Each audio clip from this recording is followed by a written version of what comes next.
we're going to have a pretty decent day ahead of us tomorrow. That's the good news in this forecast, and really it's the only good news that I have. But here's the deal. If you still have to cover your outdoor faucets, if you got to go to the grocery store, I got 60s for you tomorrow, close to 70 in some areas. So get out, do whatever shopping you need to do, and get it done tomorrow, because after that, by the time we get to Friday, things start going downhill fast on us. So from late Friday through Monday morning, it's going to be a mess. Now, I want to give you a note on Friday. The deal with Friday is this. It's likely not going to be freezing. We're just talking about a very cold liquid rain. Still not something super pleasant to be out in. That's why I'm telling you, if you got stuff to do it tomorrow.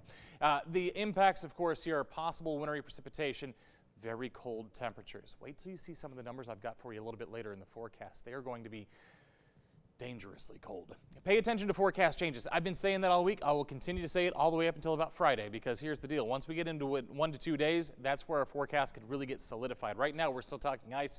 We're still talking cold temperatures, but it's still not quite enough to give you that exact timing or those exact amounts. So that's kind of the issue with these winter storms, is they take a long time to really solidify and give us a good solid picture. Winter storm watch is in effect for basically everybody in the south and the mid-south, all the way up through Tennessee and North Carolina. So with that in mind, again, ice accumulations are definitely a possibility. Those cold temperatures are also a major possibility. So again, we've got forecast models. We've got 3 or 4 of them that are all telling us a very different story. I'm going with this one because usually it's our most consistent. In the case of this particular storm, I mentioned this earlier, it's also the most conservative. I really want that to be the case. I can't say for certainty that it will be, but this one doesn't bring in the freezing rain until we get to about Saturday afternoon, Saturday evening, Saturday night. That would be ideal for us if that happens. Honestly, right now, I'm thinking it's going to be Saturday morning when we start to see freezing rain and sleet falling. And because of that, by the time we get to the noon, 1 o'clock hours on Saturday, we could already be seeing those roads deteriorate just a little bit. This forecast model also pulls everything out by the time we get to Sunday morning. So by the time we get to Sunday, we're not seeing it falling from the sky anymore. But here's the deal. Anything that falls on Saturday, any rain really that falls on Friday will be subject to freezing to the surface, and it'll already be there when we're below freezing on Sunday. So because of that, Sunday could also be an issue, and by the time you wake up Monday morning, very cold weather will be in place, and if you've got to go to school or work by Monday morning, it is not going to be comfortable. In fact, it's going to be dangerously cold. We'll talk about that here in just a second. The good news about the fact that it's Wednesday is this. We're starting to finally get some of our short-range models picking up on some of the data. Short-range models are a lot better with these situations because, as you can see here, instead of just showing us big blobs of rain, it's actually trying to pick up on individual cells. Is it perfect? Absolutely not. But again, it gives us a little bit better idea. So when we get to tomorrow, this will give us a really more kind of pixelated view of what this storm could look like. But again, on Friday, mainly just rain falling across the area. By the time we get to Friday night, temperature's still above freezing, not dropping below freezing until we get to, like I said, Saturday morning. That's when we start to see that freezing rain mixture start to knock on our door from the northwest. It moves in as we head through mid-morning on Saturday morning.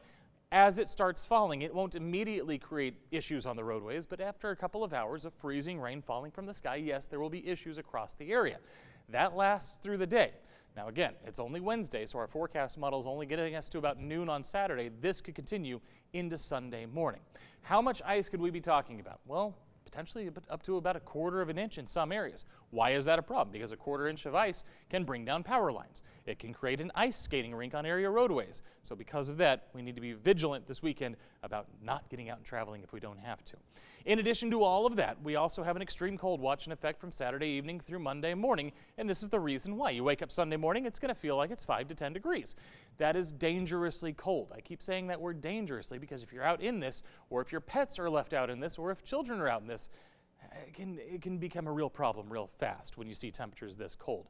Monday morning, potentially even worse than that. Wind chill values, -5 to 0 degrees in some areas across central Texas. So because of that, again, I would not advise on getting out Sunday morning or Monday morning, or really all through the weekend, because even if we're not in the teens all day Saturday and Sunday, we still stay below freezing both days, even into the afternoon hours. That's why our weather impact alert goes from Friday evening all the way through Monday morning. And as a matter of fact, we may go ahead and highlight Tuesday morning at some point in the relatively near future, because it could be 15 degrees there as well. We finally pull out of the deep freeze a little bit by the time we get to Tuesday. And by Wednesday, we're back to business as usual, but we have to get through the weekend.